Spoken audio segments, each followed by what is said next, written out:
Good morning, everyone. Please help me welcome the new undisputed EFC Middleweight Champion of the world, JP Tinkerbell Kruger. Congratulations, man. Show us the belt for those who haven't seen the belt, the EFC belt before, Yes, please. man. Firstly, I just want to say, man, like God Yeah, is my strength. The Lord is my strength, and everything that great happens in my life, God gets all the glory. And just for this, once again, man, may this just be a tool that like God can use, and He gets all the glory for this. So there's the bell, man. it looks amazing, man. Like it looks Thank you. incredible. Hey, Uh, Um, so I wanted to ask you, how does it feel to be able to finally call yourself the undisputed EFC middleweight champion after being in the EFC for over 100 EFC fight cards? yes, man. I, I, I, I'm humbled and I'm blessed, and yes, I've worked so hard for this. It's like for a doctor who goes study all the years, and then at the end he finally gets his degree, and it's Yeah, I think it's a very very similar feeling like to that in in like martial arts, in like jiu-jitsu yeah, I work hard and I got my black belt. In kickboxing I work hard, I got my black belt. And then in my professional career I've worked hard, and finally um, I was the interim world champion, but it was not enough. I really wanted to become the solid world champion, and here we are yeah. today. And I'm just so blessed, and God gets all the glory. Yeah, and it didn't really show in our first interview. It felt like you were just chilled about the whole situation.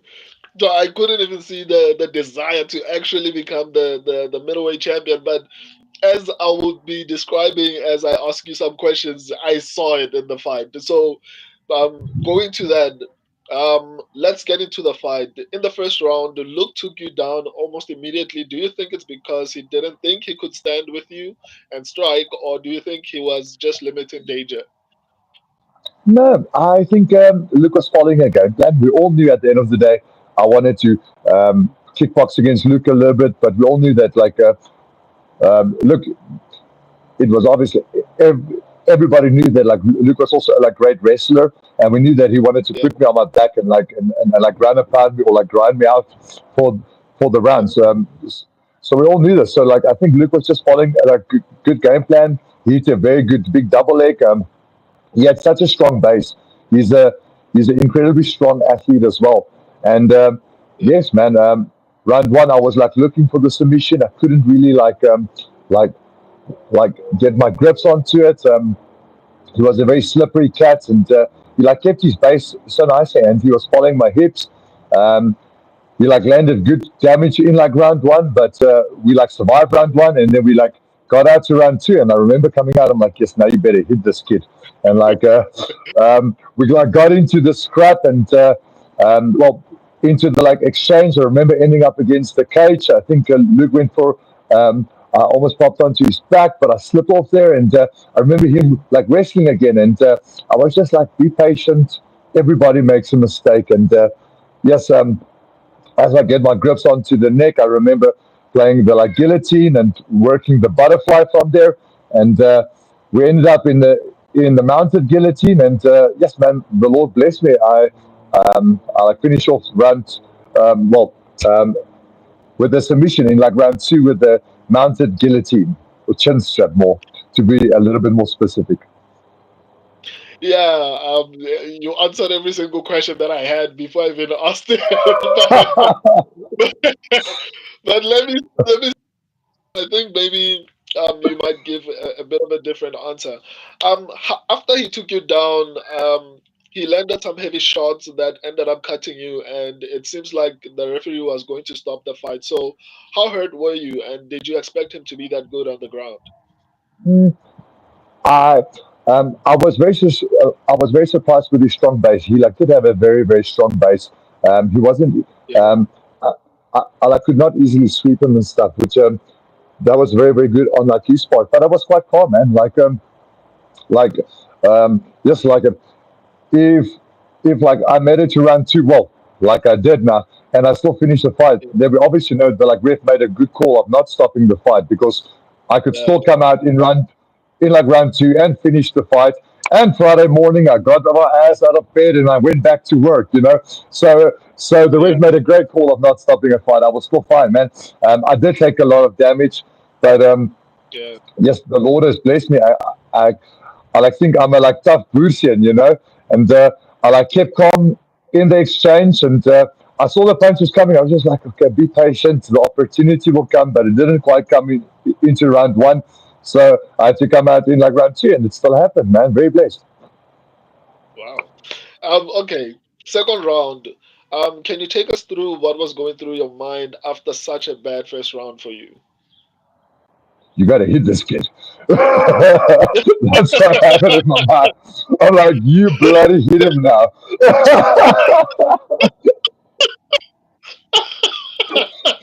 That's I the only remember, thing. I I remember getting off that chair in the second round, and I'm like, JP Kruger, make sure you hit this guy now.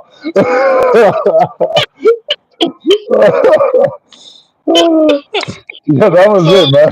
so that was so. Even when you were going to your corner, that's all you were thinking about at that moment. Yeah, I like. I remember getting up from the second round on the way walking to my corner. I remember thinking to myself, dude, you can't let that happen for 5 rounds. You can't let that happen. And I remember And sitting that in the would have corner. been very bad. Yeah, and I remember sitting in the corner, and my one cornerman Yeah, told me, take nice deep breaths. It was Jimmy James. He like said to me, take nice deep breaths, and I remember that's great advice. I should take nice deep breaths, and then my other cornerman Gibbs Walker said to me, listen. Half guard is not working, and I thought to myself, "You bloody right, it's not working." And, and I remember getting up from the chair there, and I promise you, my thought was just, yes, bro, make sure you hit this kid now. so that was the plan. Just hit him. That's all. Just hit him. That's a that's a good plan, and it actually worked. So the next question, Luke tried to take you down. From my viewpoint, it looked like he made a mistake when he was defending your takedowns, and you ended up submitting him in the second round. Do you agree that he made a mistake, or is it because he used up all his energy in the first round and ended up a bit desperate to try and finish you? um, I do feel that maybe like in like round he like really tried to finish me. So like round two, he came out a little bit more gassed. Um, I Yeah, I like do think that I could have played a factor that in like round one he maybe just got a bit excited and think yeah, that he's going to finish me, so he left it all out there, which is like fighters do that. But I'm not too sure what I've been wrong on that. I do think that is a big factor. And then round two, he was a little bit more gassed, and I, I think that's what happened. Yeah. okay. Becoming a champion in MMA at 38 is one of the hardest things to do. What would you say makes your training a bit different from most? And also, how do you strengthen your mindset? Because coming back from losing a very dominant first round is one of the hardest things to ever do. Man, firstly, I want to say I am only a product of the people that I get to surround myself with.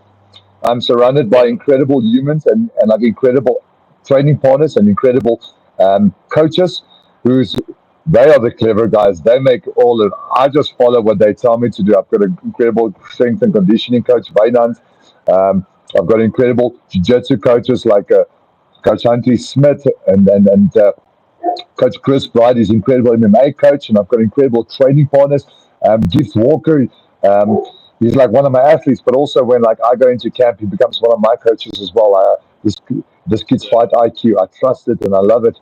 And um, I think the big thing is just stay calm, man. Like I've been in so many fights that, and like I don't get emotional about fights, especially when I'm in the moments before, in the build up, in the fight. I don't get emotional at all. It is all just about decision making and problem solving to me, as jujitsu and fighting is. It's all about it is number one, it is a game of movement, and number two, it's a game of problem solving. Your opponent asks you certain questions, and you have to answer it, and you are asking some questions back. Although it's a little bit more Yeah, aggressive and it's a little bit more violent questions, but it's just questions.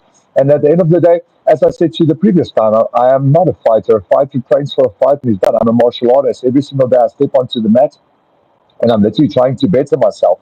So like when I step onto there, it's a I don't think like I have to get the belt. The belt is a bonus, man. This is just a bonus. It's literally getting in there and I'm testing myself against another world class athlete. And that's what it's about for me at the end of the day. I got to test myself also against another great world class athlete. And I got to like get out there and like know where I am on the mat now. Now I get to go home again. I get to rest a little bit and then I get to get back on the mat and just improve myself a little bit more to make sure that I'm involved. Um, about getting through a round one, I think uh, um, a like big answer to that question is remaining calm. I was calm, even though I was getting hit. I was actually at a stage thinking maybe you should block it, bro, because you're just taking these punches. But but like I was very calm. I wasn't out at all. I was still very much in the moment, and I was breathing, and I was staying calm and composed in the moment. I feel, and at the end of the day, like this is not a saying that I made up. I think this is a saying that comes from the beginning of days. It ain't over till it's over. Hey, yeah, yeah. But the question that I'm more like curious about is the mindset, because adversity is one of the most difficult things to get over, and in general, not just in a fight, but to be able to, because I know even from myself personally, I'm not a fighter, but any type of adversity will affect you internally, emotionally, psychologically, and you will potentially want to give up. So I'm just curious as to, like, after after that kind of a dominance in the first round, for most people it would have been like, you know what, I mean, like, I'll come back to fight another day. Let me just fold and let the referee stop it. Like, I just want to know what, like, you do for your mental preparation. Do you do anything special, or you just don't even work on it? It's just something that comes natural. the Lord is my strength, man. I trust in His plan for my life, and I know that the dreams that He dreams for me is dreams to be great, win or lose. I know that the dreams that Yeah. God dreams for all of us, it is the most amazing dreams. So like let's say when I step in there, I just make myself a promise and do my best, and I make sure that I leave it all in there, man. When I step out there, Yeah. regardless of what happened, as long as I can say that I left it all in there, then like that's all you can really do, and the rest is just my destiny. It's what God's dream is for you in your life. Another part of that question maybe is like when I teach my kids jiu-jitsu classes, I've got this bunch of kiddies all between the ages of 5 years and 30 years on the mat, and they will all tell you the same thing. I'm like, so in jiu-jitsu, you're going to slap up roll. Rule number one is try to be on top and get to your favorite position and do your favorite submission. But does that always happen? And then the whole class will tell you, no, coach. I'm like, no, because life happens. Sometimes you are not the guy on top. Now, what happens if you're the guy on bottom? I will tell them, what's rule number one? And then my whole kids class will like shout out. They're like, rule number one is don't freak out. That's rule number one. Rule number two is breathe. And rule number three is Yeah. solve the problem. And I think that helps me a lot there, man. Rule number one, don't freak out. Rule number two, breathe. And rule number three, solve the problem. Wow. Wow. Like, that's incredible, man. Okay, that's a solid answer. I think a lot of people benefit from hearing from that. I think even I would benefit from that. Um, how does the future look for you? How often do you think you want to defend? Maybe going up a weight class eventually? I don't know. Like, I would like to know what your plans are for the future. Yes, man, I have to be very honest. Like right now, I'm just enjoying the victory here. And I'm just enjoying it with my little kids. This week, I will go with the belt into all of my gyms and I will enjoy some photos and some moments with my little champs. And I'm just going to enjoy this moment a little bit and this Yeah, victory. And then in a week or so, me and myself and the management and my team, we will sit and we will discuss my future from there on. perfect, perfect. Any message for Luke? Yeah. Do you have any message No, for man, Luke? I've got nothing to Okay. say. I, I, I Okay. like things done and like pretty much I just want to say like, hey man, Thanks for the good fight. Thanks for a scrap. And I hope the Lord Jesus blesses your future, and He blesses your family, and He blesses your gym. And yeah, man, that's it. Okay. I normally do predictions on the channel, so I want you to help me. I think we did a couple of fights before on our first interview. So on this one, UFC 300 is coming up in a couple of hours. Are you going to watch? Ja, ja, ek gaan 'n bietjie met my maatjies gaan sit en kyk. Although ek is nie altyd seker nie, maar ek gaan dit definitely geniet. I'm gonna enjoy it. Yes. Okay. Okay. So let's.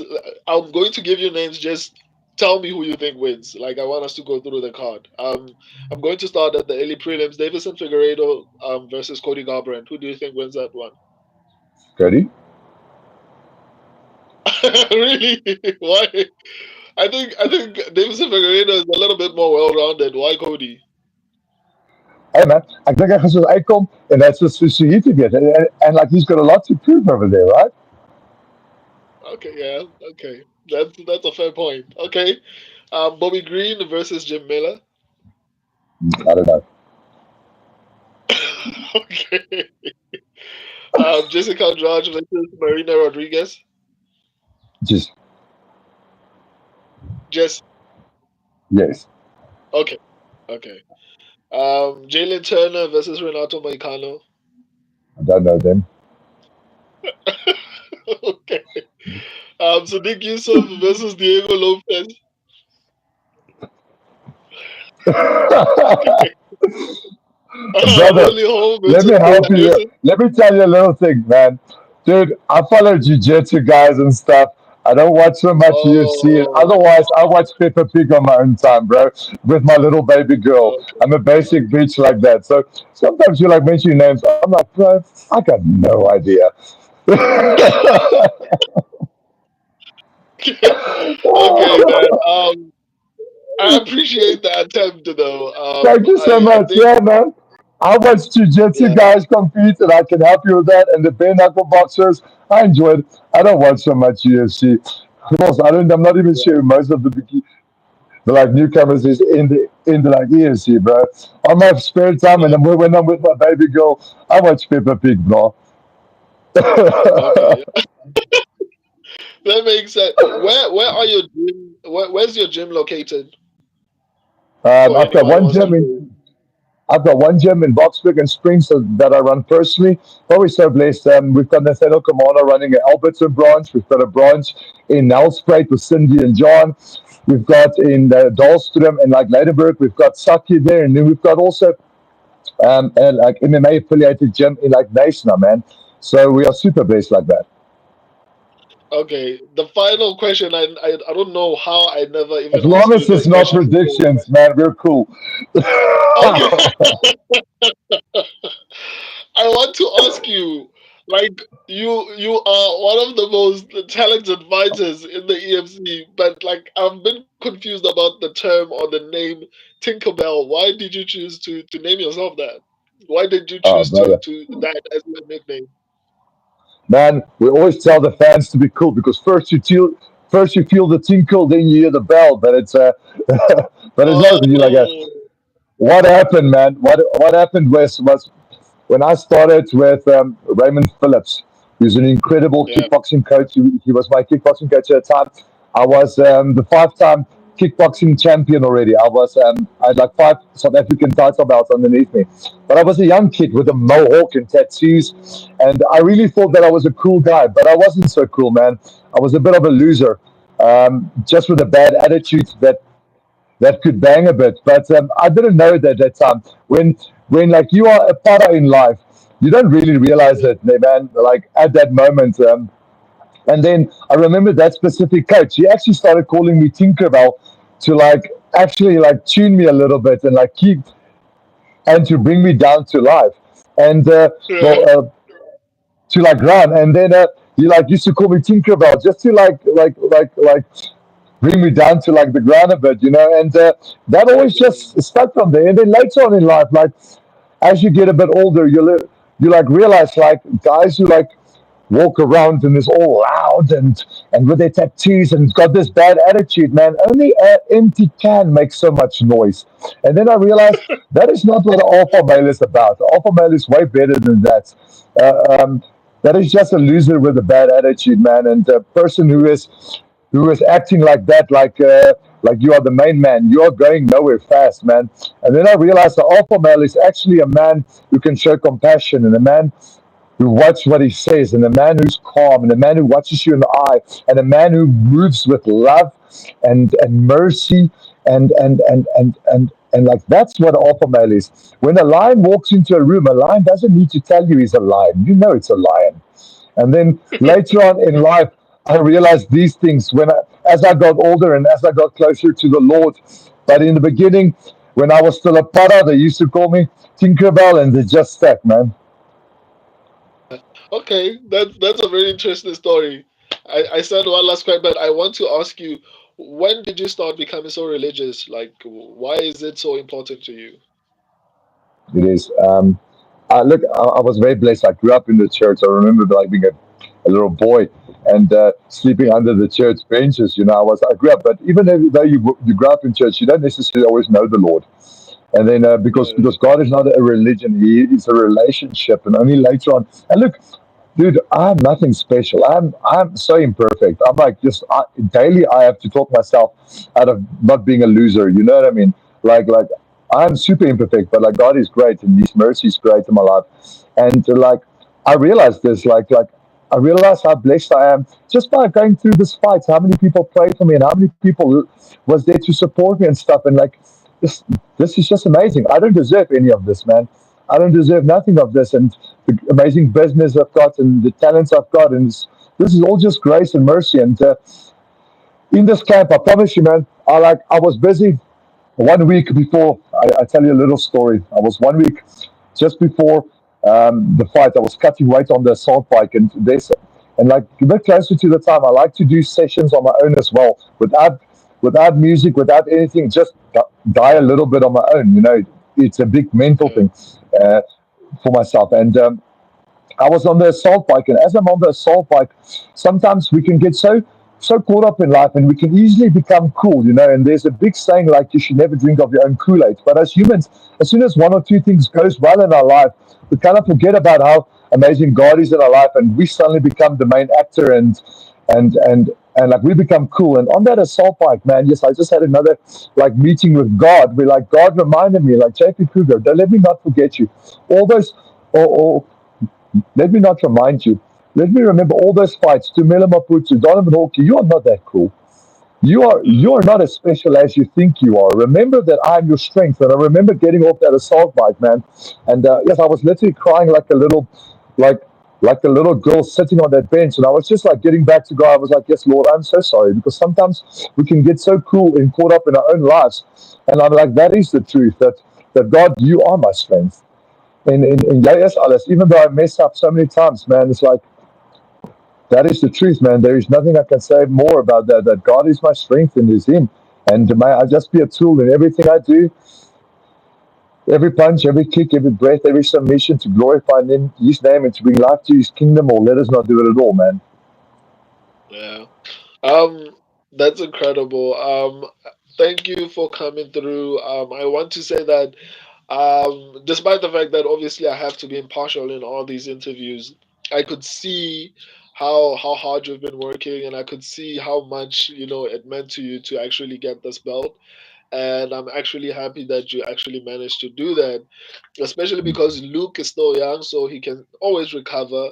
But as the years go by, it gets a little bit more difficult for you, for anyone to become a champion in MMA. So I'm sincerely happy. You are an incredible, incredible human being, even off camera. People might think this is an actor, but like he is like this even off camera. So I Thank you, appreciate you, man.